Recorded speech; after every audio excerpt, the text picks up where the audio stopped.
So we've now got this single image that we have brought in of a single layer. So we've compressed everything.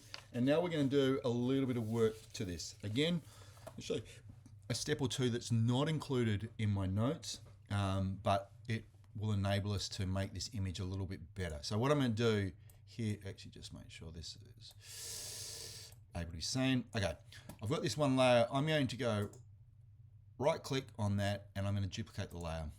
And I'm going to do that again, right? So basically I've got now 3 layers that are the exact same, okay? Now the reason for that is I tend to have a layer that is my master, and I try not to copy or use if there's a problem. So I'm going to do this, I'm going to play with this top layer to start with.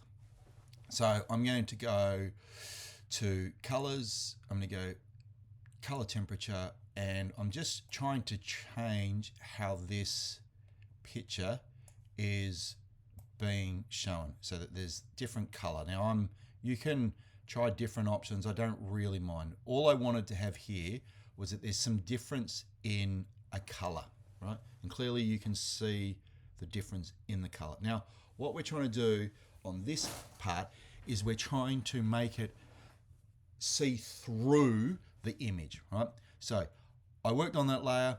I'm now going to change the order of layers. So I'm going to come down to this arrow down here and I'm going to click it down, and you're now going to see that these have swapped over. So I'm now back to the normal, what it looked like previously, and I've now got this color one underneath, and then I've got my master copy here. So I'm now going to go to the top layer, which is this one here, and I'm going to do colors, and then I come down to desaturate and desaturate. And what it's going to do is it's going to make it look like a black and white image, and I'm going to say, okay.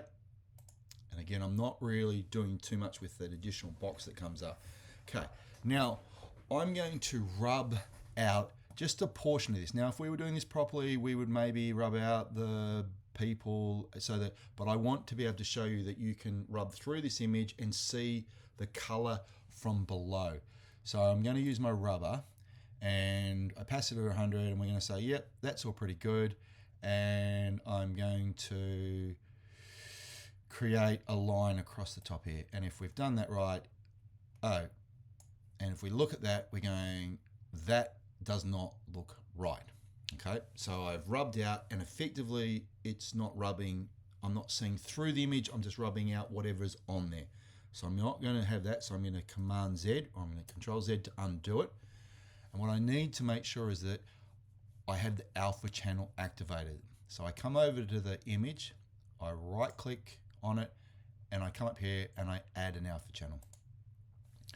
And then on this, just to show it, I'm going to make this a big brush, and I'm going to now do the same thing again. So I'm going to use my rubber, opacity to 100, and I'm just going to come through, and you're now seeing that I've got this bit of color. Right, now that's not particularly a very nice image, but it's more about showing you how to do it rather than making it perfect for this example.